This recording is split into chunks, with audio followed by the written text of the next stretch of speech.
જય માતાજી મિત્રો, વિચાર મંથનમાં આપનું હાર્દિક સ્વાગત છે। વિચાર મંથનનો આજનો વિષય છે, શું આપણે બીજાના હાથની કઠપૂતળી છીએ? આપણે આ વિષય ઉપર વિચાર કરીએ। મિત્રો, આપણા જીવનમાં એવી ઘણી બધી બાબતો છે કે એ આપણી સાથે ઘટતી હોય ત્યારે આપણે એવી ઘટનામાંથી પસાર થતા હોઈએ ત્યારે એ આપણને સ્પર્શીને પસાર થાય ત્યારે આપણે અનાયાસે કારણ વિના દુઃખી થતા હોઈએ છીએ। દાખલા તરીકે, કોઈએ કંઈ કહ્યું, આપણને ગમ્યું નહીં તો આપણને દુઃખ થયું।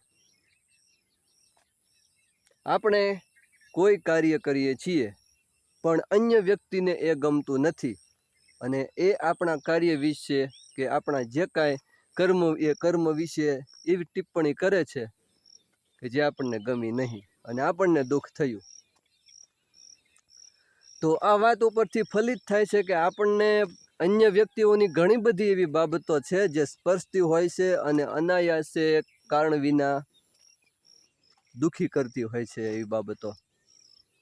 તો મારો કહેવાનો મતલબ કે આપણે શું બીજા કહે એ પ્રમાણે જ રહેવાનું?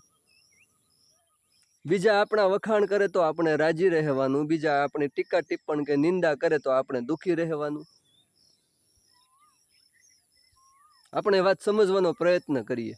આપણું જીવન આપણું છે, અન્યનું નથી, એ આપણે સમજવું જરૂરી છે। બીજા લોકો આપણા વિશે સારું બોલે તો આપણે ખુશ થવાનું, બીજા લોકો આપણા વિશે ખરાબ બોલે તો આપણે દુઃખી થવાનું, આ મેટર યોગ્ય નથી।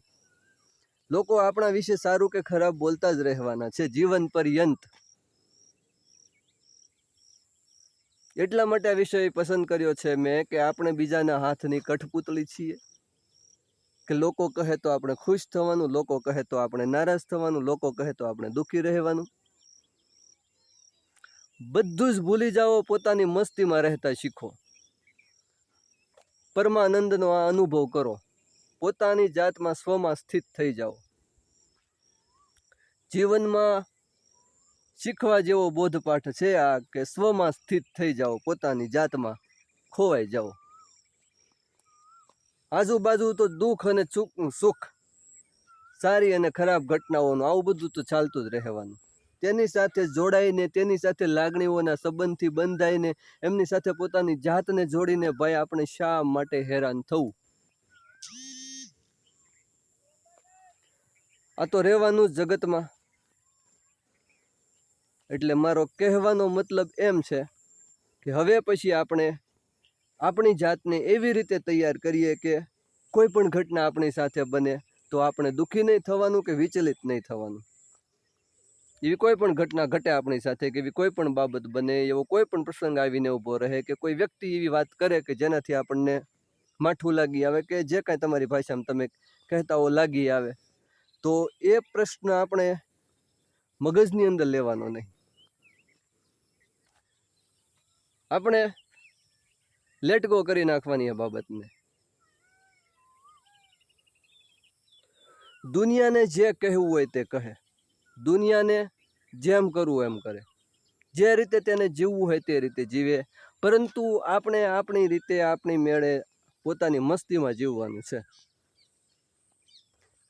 શક્ય છે કે આપણું જીવન ઘણાને ના ગમતું હોય, બીજાને એ કહે એ પ્રમાણે કરીએ તો ગમે, પરંતુ ઘણાને આપણું જીવન ના ગમતું હોય, પરંતુ આપણું જીવન આપણને તો ગમે એવું હોવું જ જોઈએ।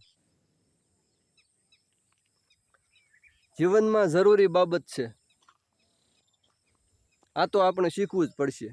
આપણી મોટા ભાગની બાબત એવી હોય છે કે આપણે બીજા ઉપર એન કે પ્રકાર કાં તો સરખામણી કરીને જીવતા હોઈએ છીએ, કાં તો કોઈ કહે એ પ્રમાણે રહેતા હોઈએ છીએ, અથવા તો કોઈ લોકો સાથે કંઈક એવી મેટર બની જાય જેથી કે કોઈ કહે કે આ તું આ રીતે રહે છે કે તું આ કરે છે એ યોગ્ય નથી, તો ઘણી વખત આપણે આપણી એ કાર્ય પદ્ધતિ કે વિચારસરણી બધું બદલી નાખતા હોઈએ છીએ અને સરવાળે આપણે નુકસાનમાં ઉતરી જતા હોઈએ છીએ। આવું ઘણા બધા સાથે બને છે।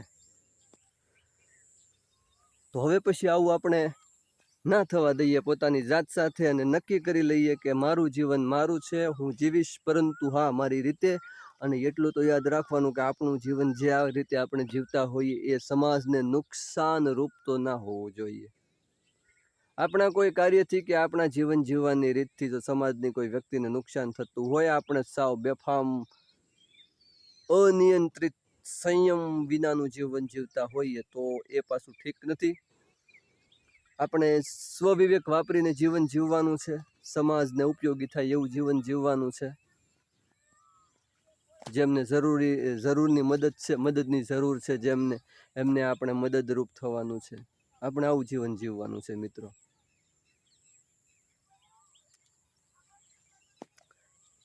બીજાઓના ઈશારે આપણે આપણું જીવન જીવવાનું નથી, પોતાનો સ્વવિવેક વાપરીને જીવન જીવવાનું છે. તો વિચાર મંથનમાં આપણે બીજાના હાથની કઠપૂતળી નથી, એ ઉપર આજે આટલું બસ. જય માતાજી મિત્રો.